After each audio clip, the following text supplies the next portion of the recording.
ডাগআউটের mastermind Europe সেরা আনচেলত্তির এবারের মিশনটা ট্রেবল কিংবা চ্যাম্পিয়ন্স লিগ নয়, বরং বিশ্বকাপ। কাঁধে দায়িত্বটাও সর্বোচ্চ শিরোপাজয়ী ব্রাজিলেরই। তাই তো শিরোপা পুনরুদ্ধারের মিশনে এবার নিজের চেনা কৌশল নয়, বরং মাস্টার প্ল্যান সাজাচ্ছেন সেলেসাওদের পুরনো এক টোটকা থেকে।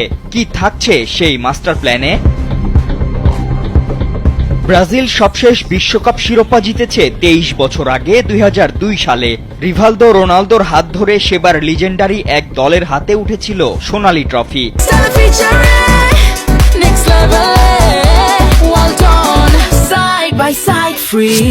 সেই যে শেষ, এরপর আরো 5 আসর গেলেও কোনোবারই টপকানো হয়নি সেমিফাইনালের গণ্ডি। তাই তো এবার যেন ভিন্ন পথেই হাঁটছেন আনচেলত্তি।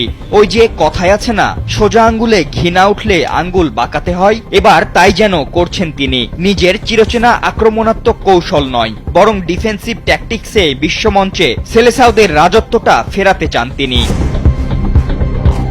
মাস 6 আগে ব্রাজিলের কোচ হিসেবে আনচেলত্তি দায়িত্ব নেয়ার পর 7 ম্যাচের 4টি জিতেছে ব্রাজিল, ড্র হয়েছে একটি ম্যাচ, আর হেরেছে বাকি দুটি, যেখানে 12 গোল করেছে সেলেসাওরা, বিপরীতে হজম করেছে শুধু 4টি।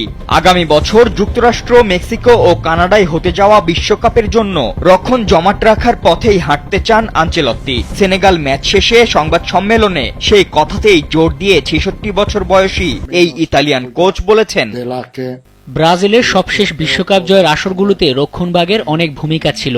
সেই দলগুলোতে প্রতিভাধর অনেকে ছিলেন, যারা খেলা উপভোগের পাশাপাশি এটিও নিশ্চিত করতেন যেন রক্ষণ কোনোভাবে উন্মুক্ত না হয়ে যায়। আনচেলত্তির এই এক বার্তাতেই বোঝা যাচ্ছে সেলেসাওদের সেই পুরনো টোটকাই ফেরাতে চাইছেন তিনি, যা স্পষ্ট হয় তার পরের কথাই, যেখানে তিনি বলেন, 1994 বিশ্বকাপের কথা আমার মনে আছে। দুজন ডিফেন্সিভ মিডফিল্ডার, পেছন দিক একদম জমাট, আর সামনে বেবেতো ও রোমারিও ছিলেন পার্থক্য গড়ার জন্য। বিশ্বকাপের জন্য আমি এমনটাই ভাবছি, শক্ত রক্ষণভাগ থাকলে কোয়ালিটি খেলোয়াড়রা পার্থক্য গড়ে দিতে পারে। ইতোমধ্যেই তরুণ অভিজ্ঞদের মিশেলে দলের সক্ষমতা যাচাই করে ফেলেছেন আনচেলত্তি। ফরমেশন নিয়েও ছক কষছেন। সব মিলিয়ে সেলেসাওদের বিশ্বকাপ শিরোপা পুনরুদ্ধারে বেশ ভালোভাবেই এগোচ্ছেন তিনি। এখন দেখার বিষয়, পুরনো টোটকায় আনচেলত্তির নতুন মশলা মিশিয়ে ব্রাজিল হেক্সা মিশনটা পূরণ করতে